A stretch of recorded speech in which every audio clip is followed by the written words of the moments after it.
quero me provar.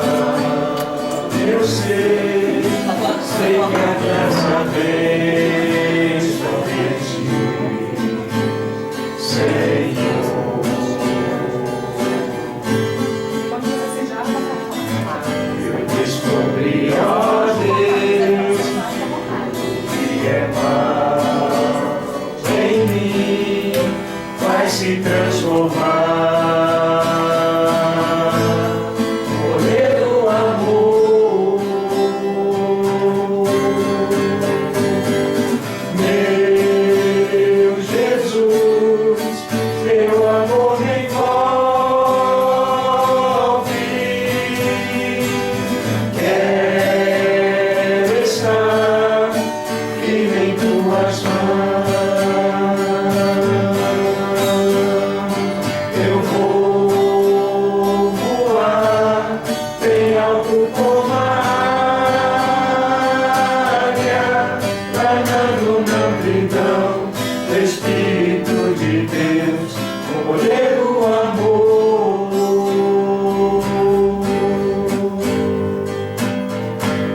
Abre os olhos meus, quero ver o teu olhar, mostra o teu amor e viver em mim.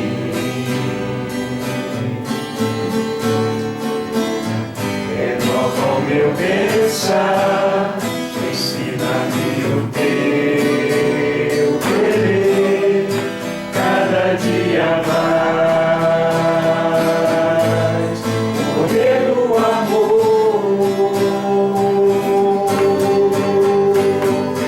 Meu Jesus, teu amor me envolve.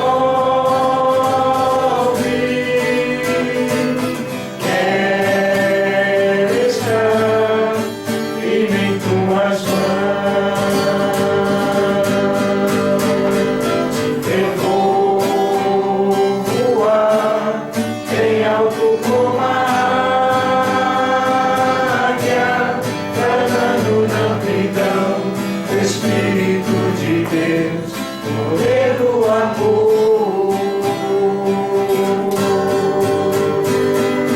Meu Jesus, teu amor me envolve. Quero estar firme em tuas mãos. Eu vou voar bem alto como a águia, planando na amplidão do Espírito de Deus, com o poder do amor. Planando na amplidão do Espírito de Deus, com o poder do amor.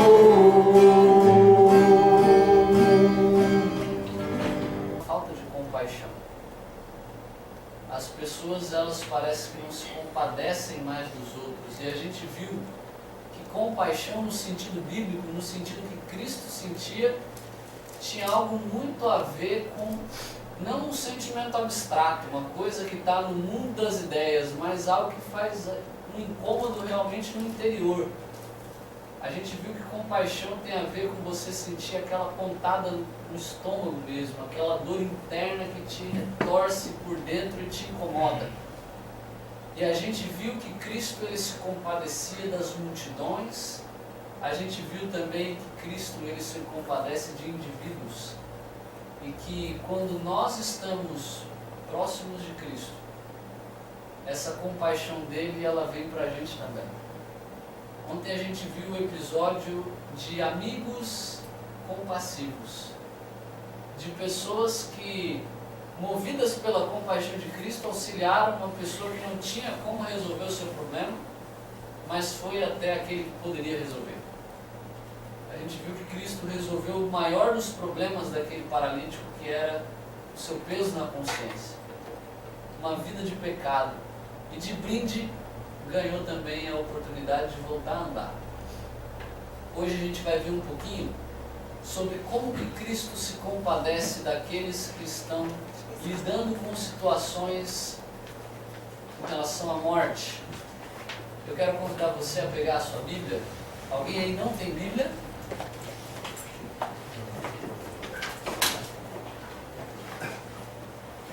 A gente vai providenciar uma para você. Abra sua Bíblia aí em Lucas. Lucas capítulo 7. Mais alguém está sem Bíblia aí? Todo mundo tem? Lucas capítulo 7. Nosso amigo Romário já orou pelo nosso estudo dessa noite, né? E é sempre importante a gente começar um estudo da Palavra de Deus pedindo a direção dele para que a gente entenda o texto. Lucas capítulo 7. Se alguém tiver a referência da página aí para passar para os demais, é o terceiro Evangelho do Novo Testamento, página 5 do Novo Testamento. Lucas capítulo 7, a gente vai esperar todo mundo encontrar, a partir do verso 11. Lucas capítulo 7, a partir do verso 11, nós vamos ler até o verso 17. E a história bíblica, ela conta pra gente o seguinte relato. Logo depois, Jesus foi a uma cidade chamada Naim, e com ele iam muitos dos seus discípulos e uma grande multidão. Quando chegou perto da porta da cidade, levaram um defunto, filho único de sua mãe, que era viúva, e com ela ia uma grande multidão da cidade. Vendo-a, o Senhor sentiu grande compaixão por ela e lhe disse: não chores. Chegando-se, tocou o esquife e, parando os que o levavam, disse: jovem, a ti eu digo, levanta-te. E o defunto assentou-se e começou a falar. E Jesus o entregou à mãe dele. De todos se apoderou o temor, e glorificavam a Deus, dizendo: um grande profeta se levantou entre nós, e Deus visitou o seu povo. Correu dele essa fama por toda a Judéia e por toda a região circunvizinha. O texto começa dizendo que logo depois dessas coisas, eu sempre que vejo essa expressão, eu gosto de entender o que aconteceu antes dessas coisas. Se você ler um pouquinho antes, você vai ver que Cristo ele havia realizado alguns milagres. O capítulo 7 conta pra gente a respeito de uma cura à distância que Jesus tinha feito, onde ele não estava nem presente. Jesus ele estava em determinado local, ali em Cafarnaum, a mesma cidade onde ele havia curado o paralítico, que a gente viu ontem. Não sabemos se na mesma época ou se em momentos diferentes. Mas Jesus estava ali e de repente um centurião, que era o chefe de vários pelotões de soldados romanos, não era israelita, mas fazia parte daqueles que estavam ali dominando a região da Judéia. Para você se lembrar, a região onde Jesus habitava, ela não era independente politicamente. Ela prestava contas aos romanos, e para que se mantivesse a ordem, os romanos tinham suas tropas. E essas tropas, elas estavam coordenadas por alguns soldados, entre eles o centurião. Ele não era um cara de baixa patente.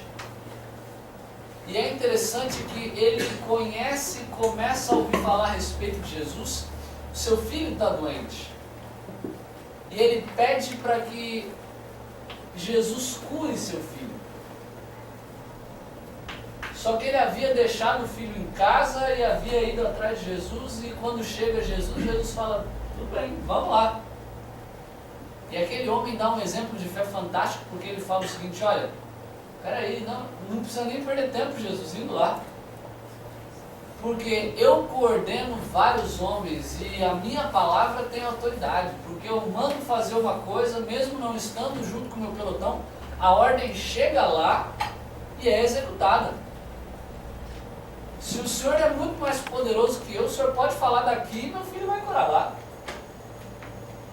E Jesus fica impressionado com a fé daquele camarada e fala, então tá bom, filho. Tá curado, vai alguém lá ver então. E o texto fala que pouco tempo depois chegou alguém avisando, mestre, o menino tá bom.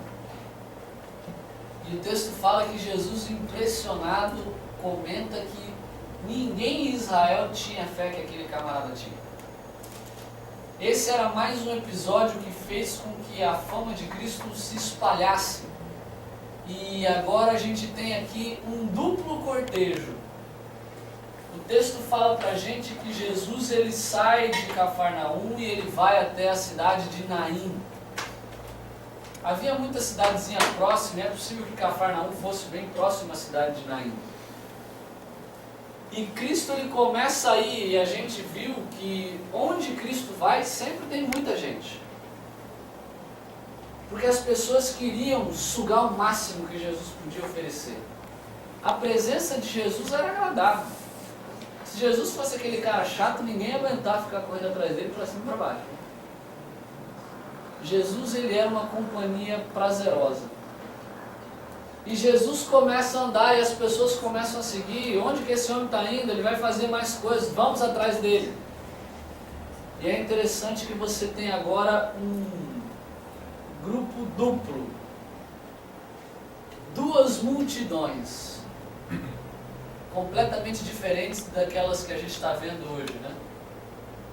Na semana passada a gente viu dois grandes grupos. Um defendendo o ex-presidente e outro clamando desesperadamente para que ele não aceitasse o cargo como ministro e pedindo para que o presidente também renunciasse.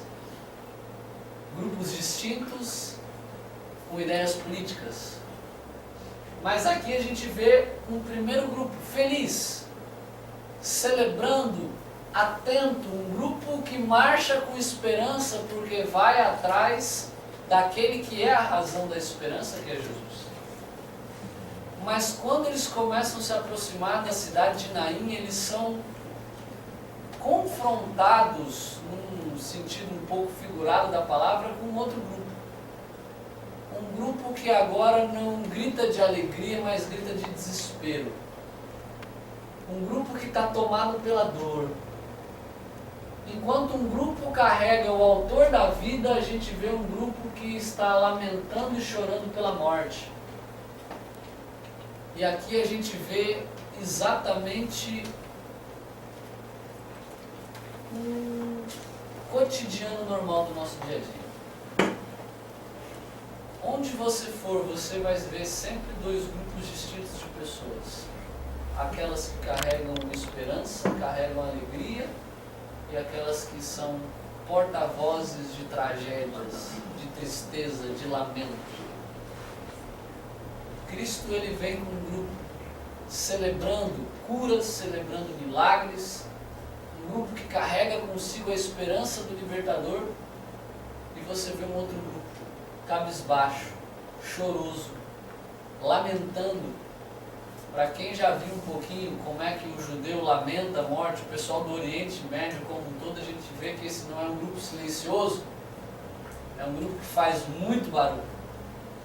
Naquela época existiam pessoas que até eram contratadas para chorar em velório, porque era para ficar evidente que as pessoas estavam tristes. E lá está Cristo. Ele vê e de repente ele se encontra no meio desses dois grupos. Mas é interessante que quando a gente continua lendo a história, a gente percebe que aqueles que eram grupos distintos, no final dela se tornam o mesmo grupo. O texto fala pra gente, no verso 12, que quando Jesus chegou à porta da cidade, ele viu que aquele grupo levava um defunto, filho único de sua mãe, que era viúva, e com ela ia uma grande multidão da cidade. O texto faz questão de enfatizar os detalhes. Ele não dá o nome da mulher, nem o nome do jovem que havia morrido. Mas ele dá para a gente uma informação muito interessante, que aquele era o único filho daquela mulher. E que ela era viúva. viúva hoje em dia, dependendo da circunstância, tirando logicamente o aspecto da perda, é uma coisa que a pessoa consegue, pelo menos em estilo de vida financeiro, suportar. Ainda mais se o marido deixar uma pensão para ela. Mas na época de Israel, existia duas coisas que eram categorizadas como um estado lastimável e a pessoa precisava receber um constante cuidado.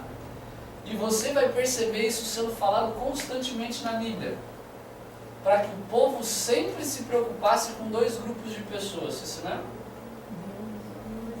Viúvas e órfãos. Por quê? Naquela época, a cultura de Israel fazia com que a mulher desenvolvesse os seus afazeres em casa. A mulher trabalhava também, mas em muitas coisas dentro de casa. Ela que resolvia tudo que tinha que funcionar ali.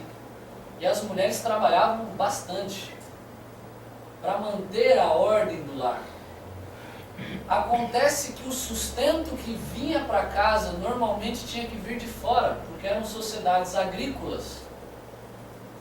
Então, para que as pessoas tivessem mantimento, alguém tinha que sair da tenda, sair da cidade e ir plantar o alimento, e arar a terra, e semear e colher esse alimento.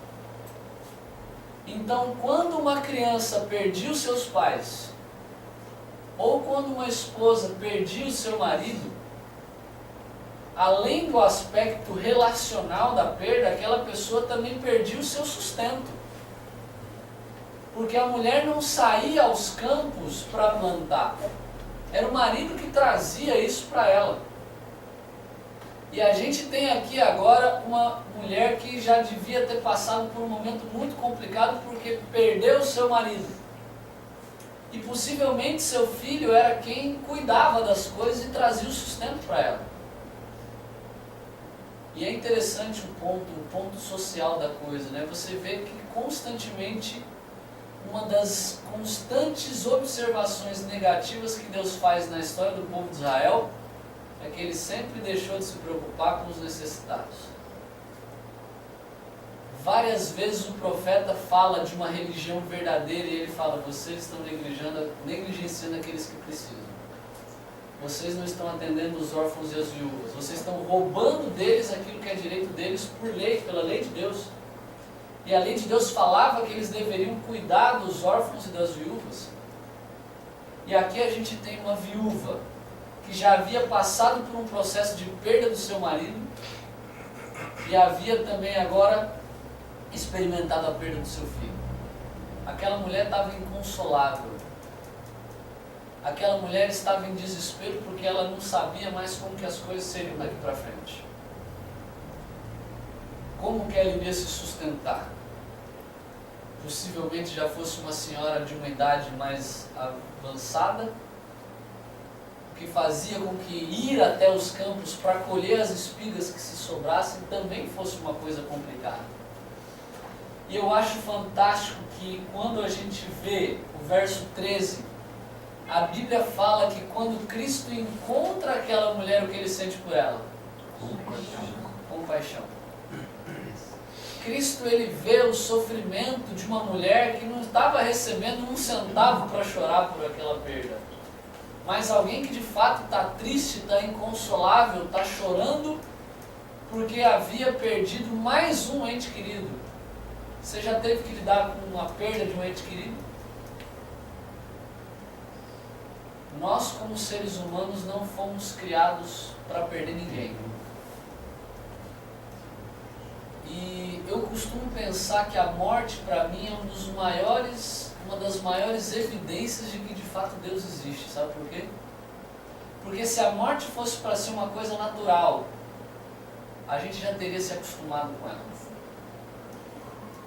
A morte mostra para a gente que nós não fomos criados para ela. Porque se de fato a gente fosse fruto da evolução, o resultado do acaso, a gente ia lidar com isso de uma forma muito mais natural. Eu falo como alguém que já perdeu uma avó depois de muitos anos internada, mesmo com uma idade avançadíssima. Eu perdi minha avó há alguns anos atrás.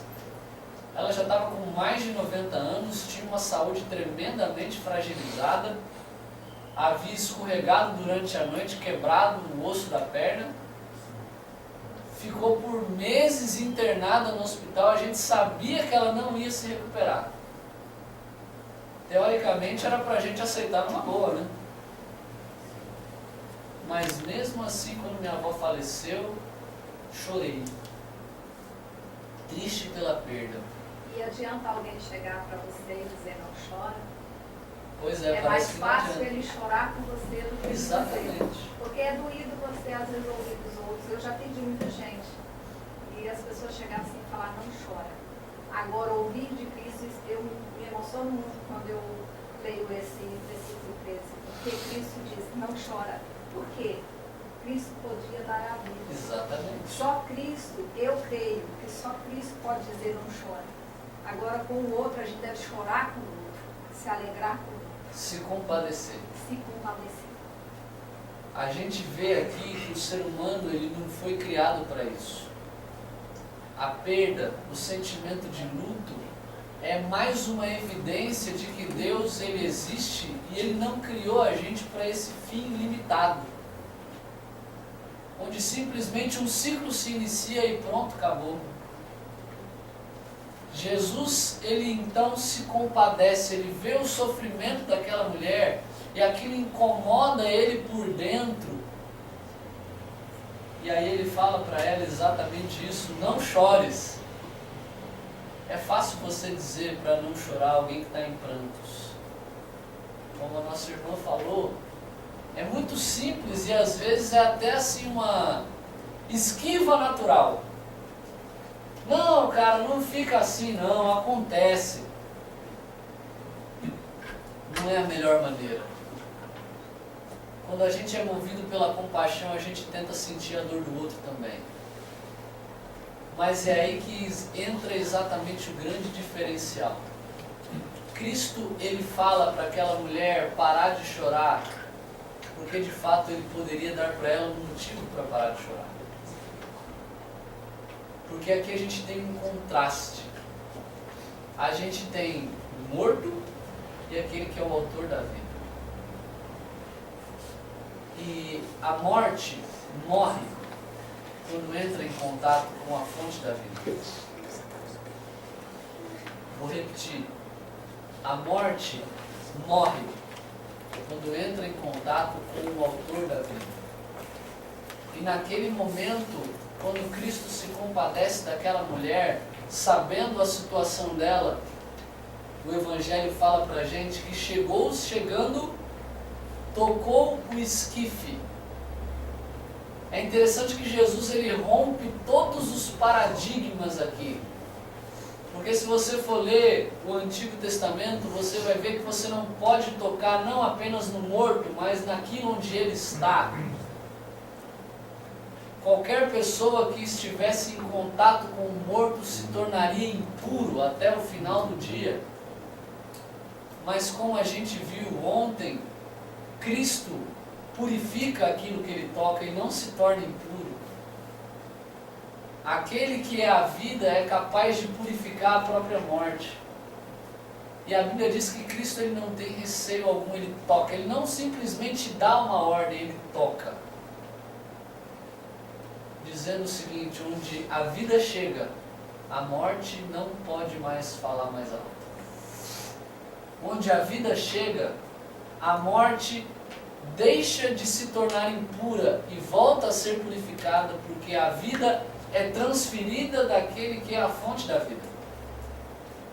O texto fala para a gente que Jesus chegando, ele toca o esquife para os que levavam o cortejo e ele fala, olhando para o jovem, jovem, a ti te digo, levanta-te.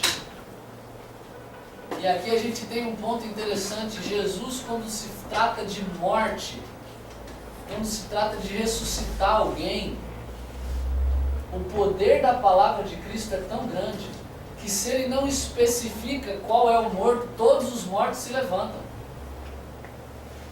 Porque é isso que vai acontecer no dia da grande ressurreição. Se Cristo não especificasse que era para aquele jovem levantar, quando a fonte da vida fala para se levantar, todas as sepulturas teriam se aberto naquele momento. Isso ainda vai acontecer. Mas Cristo, ele fala: jovem, você aqui, ó, levanta-te. E o texto fala para a gente que aquele jovem se levanta, se assenta. Eu imagino que levanta com susto, lembrando da última coisa que havia acontecido com ele antes de morrer. A gente não sabe qual era a circunstância da morte, mas ele retoma seu último pensamento e de repente dá de cara com Cristo. E o texto diz que eles agora começaram a conversar. A gente não sabe o teor da conversa. A gente não sabe o que Cristo falou para aquele menino e o que ele falou para Jesus. A Bíblia só fala que ele entregou a sua mãe. E que as pessoas, quando viram aquilo, foram tomadas por um grande temor. É interessante que o texto fala, no verso 16, que eles glorificavam a Deus, dizendo: um grande profeta se levantou entre nós e Deus visitou o seu povo. Se você olhar para a história de Israel, por 400 anos o povo não havia recebido a visita de nenhum profeta.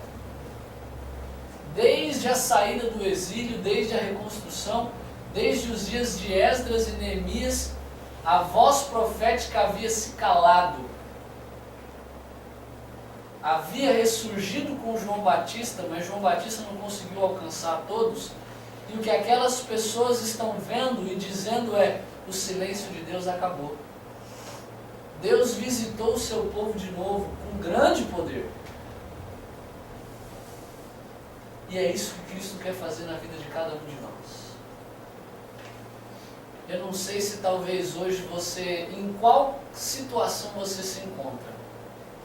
Existem pessoas que talvez se encontram numa situação parecida daquela mãe. Tristes, abatidas, consumidas pela perda, consumidas pelo fracasso, pela frustração, pelo desespero. Ou existem pessoas que talvez se encontram em outro estado, mas metaforicamente como aquele jovem, mortas. Não numa sepultura, mas enterradas espiritualmente. Não sentem mais nada. Não tem sensibilidade espiritual. Pastor, eu não sinto vontade de orar. Eu não sinto vontade de ler a Bíblia. Eu não sinto vontade de falar com Deus, sabe por quê? Porque morto não sente nada. Se você pegar e tacar um saco de 50 quilos de cimento no peito de um defunto, sabe o que vai acontecer com ele? Nada. Porque ele não sente, ele está morto. É assim que muitos se encontram espiritualmente também. Eu espero que o fato de você ter vindo aqui nessa noite já mostra que você não está morto. Isso já é um ótimo avanço. É o sinal de que você já tem acordado para querer despertar para as verdades que a palavra de Deus quer te ensinar. E se você talvez se encontra quase morrendo em um aspecto de sua vida espiritual, hoje Cristo quer dizer: filho, levanta. Está na hora de você dar uma guinada. Porque aquele que tem poder para ressuscitar os mortos, ele também tem poder para mudar vidas. Aliás, o maior milagre que Cristo pode fazer não é nem devolver vida aos mortos, mas é transformar uma vida que está vivendo espiritualmente como alguém que está morto. Transformar a vida de um morto-vivo em alguém que vai se tornando semelhante à imagem e semelhança de novo do seu Criador. Nessa noite, Cristo hoje quer oferecer para você esperanças. Você trouxe aqui o seu pedido, a sua angústia, aquilo que te desampara. Deus, Ele sabe, talvez, aquilo que passa no fundo do seu coração e como que isso tem te incomodado.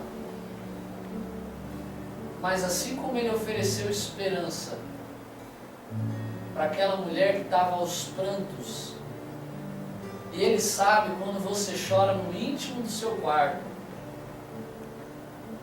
clamando para ver o que pode acontecer de diferente na tua vida. Cristo, Ele se aproxima hoje do seu lado e fala: filho, filha, não chora, porque eu vou devolver a vida para aquilo que de fato precisa na sua vida.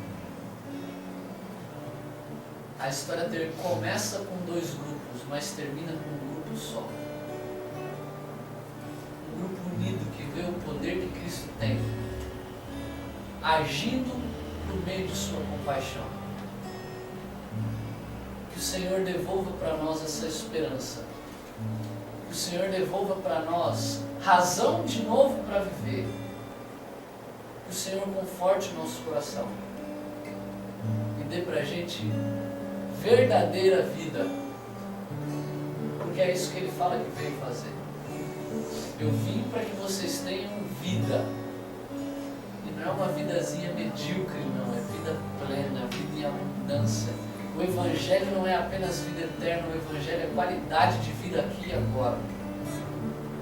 Que você experimente essa vida em contato com aquele que é o autor e o doador de toda a vida. Que Deus nos abençoe. Pai do céu, muito obrigado, Senhor, porque onde Cristo chega as coisas se transformam. O choro dá lugar ao riso, o desespero dá lugar à esperança. Obrigado, Senhor, por tudo aquilo que Ele tem feito em nossa vida até aqui. Nessa noite, Senhor, se existe alguém que precisa de conforto, precisa de consolo para lidar com um problema, uma dificuldade que tem enfrentado, que em Cristo possa encontrar amparo, socorro e auxílio, possa encontrar um abraço e um ombro amigo, dando a certeza de que o Senhor estará ao lado em todos os momentos. E Pai querido, se existe alguém aqui entre nós que luta para se manter vivo espiritualmente, ou se já se encontra morto, que nesse momento o autor e doador de toda a vida conceda a cada um uma nova vida em Cristo. Obrigado, Senhor, porque o Senhor não desiste de nós, porque o Senhor continua se compadecendo de nós hoje. Por isso pedimos um perdão pelos nossos pecados, pedimos a Tua direção e a Tua companhia no restante dessa noite, em especial ao voltarmos para o nosso lar. E que o Senhor nos traga de volta amanhã para continuarmos aprendendo mais sobre o Mestre da compaixão que é Cristo. Fique conosco, é o que pedimos no nome de Jesus. Amém. Amém.